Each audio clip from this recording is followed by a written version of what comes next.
여러분 안녕하십니까? 7월 7일 월요일 뉴스데이 시작합니다. 미국의 상호관세 유예기간 만료가 이틀 앞으로 다가왔지만 여전히 협상에 큰 진전이 없자 위성락 대통령실 국가안보실장이 미국으로 급파됐습니다. 미국 측은 협상에 진전이 없는 나라는 8월 1일부터 상호관세를 물릴 것이라고 예고했습니다. 나세웅 뉴욕 특파원이 보도합니다. 통상 및 안보 정책을 총괄하는 위성락 대통령실 국가안보실장이 사흘 일정으로 미국 워싱턴 DC를 방문했습니다. 미국 동부 시간으로 이틀 뒤면 미국의 상호관세 유예 기간이 끝나는 만큼 장관급이 참여하는 협상이 시급하다고 판단한 겁니다. 협상이 꽤 중요한 국면으로 움직이고 있기 때문에 좀 더 고위급에서 인게이지하는 것이 필요하다. 현재 강요들이 자리를 잡지 못했기 때문에 저라도 와서 대응하는 게 맞다 판단해서 왔습니다. 위 안보실장은 백악관 국가안보보좌관을 겸하고 있는 마코 루비오 국무장관과 협의에 나설 예정으로 통상뿐만 아니라 한미 정상회담 등 양측 간 현안을 두루 조율하게 됩니다. 여한구 통상조사본부장은 하루 먼저 미국을 방문해 그리어 미국 무역대표부 대표와 관세 협상을 진행했습니다. 트럼프 대통령이 관심을 두고 있는 조선업 협력과 대미 투자 등을 지렛대로 25% 상호관세와 자동차, 철강, 품목 관세를 최대한 낮추는 게 목표입니다.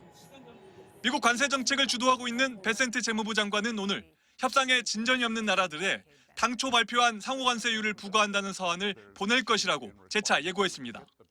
President Trump's going to be sending letters to some of our trading partners saying that if you don't move things along, then on August 1st, you will boomerang back to your April 2nd tariff level. 시행일을 8월 1일로 못 박은 데 대해선 새로운 협상 시한은 아니라고 말했습니다. 페센트 장관은 또 최대한 압박을 가하는 것이 전략이라면서 앞으로 72시간 동안 아주 바쁠 것이라고 덧붙였습니다. 뉴욕에서 MBC 뉴스 나세웅입니다.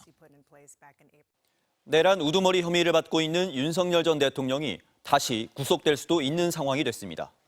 내란 특검이 윤 전 대통령에 대한 구속영장을 청구한 건데 관련 소식은 먼저 유서영 기자입니다. 어제 오후 5시 20분 내란 특검팀이 전격적으로 윤석열 전 대통령에 대한 구속영장을 청구했습니다. 윤석열 전 대통령에 대해 직권남용 권리행사 방해죄 등으로 서울중앙지법에 구속영장을 청구하였습니다. 특검은 윤 전 대통령에게 직권남용 권리행사 방해, 허위 공문서 작성, 특수 공무집행 방해 혐의 등을 적용했다고 밝혔습니다. 계엄 선포 전 국무회의에 일부 국무위원들만 불러 다른 국무위원들의 계엄 선포 심의 권한을 침해한 혐의, 계엄 선포 과정을 정당화하기 위해 관련 문건을 사후에 결제하려 한 혐의, 그리고 지난 1월 공수처의 체포영장 집행 시도를 경호처를 동원해 저지한 혐의 등입니다. 특검은 다만 형법상 내란과 맞먹는 중범죄인 외환 의혹은 이번 영장 청구 혐의에 포함되지 않았다고 밝혔습니다. 현재 조사가 진행 중에 있고 조사할 양도 많이 남아있는 상황이라고 설명했습니다. 지난 토요일 윤 전 대통령에 대한 2차 조사는 약 9시간 반, 조서 검토는 약 5시간 동안 이어졌습니다. 앞서 특검에 파견된 경찰관이 신문을 하는 걸 문제 삼으며 대기실에서 조사를 거부했던 1차 때와 달리 그제 조사는 상대적으로 순조롭게 진행된 걸로 전해졌습니다. 2차 조사를 통해 특검은 윤 전 대통령의 혐의가 구체화됐다고 판단하고 영장 청구를 늦출 필요가 없다고 입장을 정리한 걸로 전해졌습니다. 영장 실질 심사는 서울중앙지법에서 열릴 예정입니다. 영장 전담 판사가 신문을 맡게 될 걸로 보이는데 오는 목요일에 윤 전 대통령의 내란 사건 재판이 있다는 점을 고려하면 화요일에 실질 심사가 진행될 거란 관측이 나오고 있습니다. 윤 전 대통령 측은 특검 조사에서 객관적 증거가 제시된 바도 없고 관련자 진술에 의하더라도 범죄가 성립되지 않는다며 법원에서 특검의 무리한 구속영장 청구를 소명하겠다고 밝혔습니다. MBC 뉴스 유상입니다. 내란 특검은 구속영장을 청구한 이유로 그동안 윤 전 대통령이 보여준 행태를 볼 때 증거를 인멸하고 재판을 피해서 도망갈 우려까지 있다는 점을 꼽았습니다. 결과에 승복할지도 불분명하다는 내용도 있었습니다. 이어서 정혜인 기자입니다. 내란 특검팀이 윤석열 전 대통령에 대해 작성한 구속영장은 총 66쪽 분량으로 이 가운데 약 15쪽가량을 구속을 필요로 하는 사유를 설명하는 데 할애했습니다.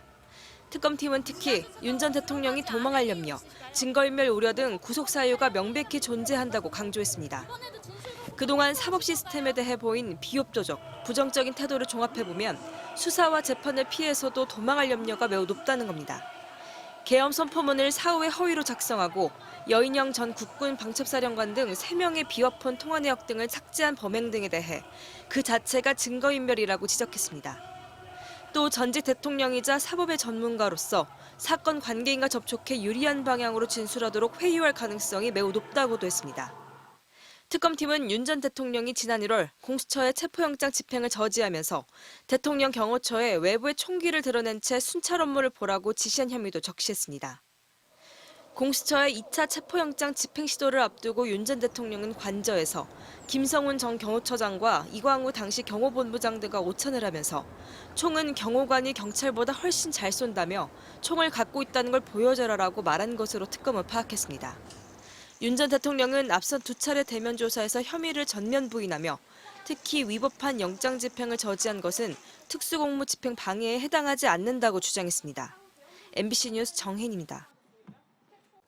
김건희 국정농단 수사팀의 삼부토건 주가 조작 의혹 수사에 이어 서울 양평 고속도로 특혜 의혹에 대한 수사도 임박한 분위기입니다. 원희룡 전 국토부 장관과 양평군청 공무원 등은 이미 관련 사건으로 출국 금지됐는데 원 전 장관은 삼부토건 주가 조작 사건에도 연루됐다는 의혹이 나오고 있습니다. 김지성 기자입니다. 윤석열 전 대통령 취임 2달 뒤인 지난 2022년 7월 국토교통부는 양평군청 등 관계기관에 서울 양평고속도로 원안에 대한 검토 의견을 달라고 요청합니다. 양평군청은 불과 8일 만에 새 노선 2개를 추가로 국토부에 제시합니다. 이 가운데 하나가 바로 김건희 여사 일가땅 근처를 종점으로 하는 이른바 강상면 안입니다. 8일 만에 어떻게 만들었어요? 저희는 지역에서 계속 생활하고 있기 때문에요. 따로 백데이터 같은 건 없습니다. 국토부에 낸 노선 변경안을 결재한 양평군청 안모 국장은 양평 공흥지구 개발 사업을 맡은 김 여사 오빠 회사에 특혜를 줬다는 의혹으로 수사를 받은 인물이기도 합니다. 1심에선 무죄가 나왔고 2심 재판이 진행 중입니다. 김건희 국정농단 특검팀은 결재 라인에 있던 안모 국장과 함께 원희룡 전 국토부 장관 등을 출국 금지한 걸로 전해졌습니다. 양평군청이 제시한 종점 변경안을 국토부가 확정짓는 과정에서 어떤 이야기가 오갔는지 확인하기 위해서입니다. 의혹이 제기됐을 당시 원 전 장관은 가짜뉴스라고 강하게 반발하며 사업 백지화를 선언한 바 있습니다. 저의 정치 생명과 장관직을 걸었지 않습니까?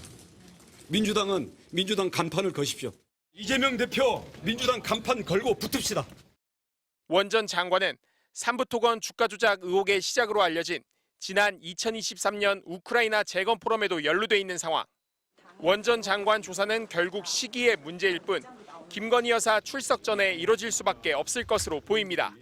MBC 뉴스 김지성입니다.